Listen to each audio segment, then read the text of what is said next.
At Teachers1on1, we've made it easy for you to see all of the reviews you have submitted for lessons in the past.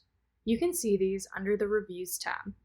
Once you have clicked into the Reviews tab, you can filter by time, or you can filter by status to the right.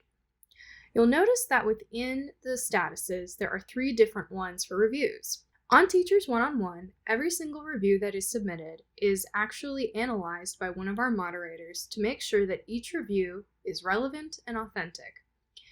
If the review says posted in the upper right-hand corner, it means that it has been read by one of our moderators and approved. The review will be visible on the site. If the review is marked pending, it means that the review has not been yet approved or looked at by one of our moderators. If it is unapproved, it means that the review was looked at by a moderator and was flagged as inappropriate.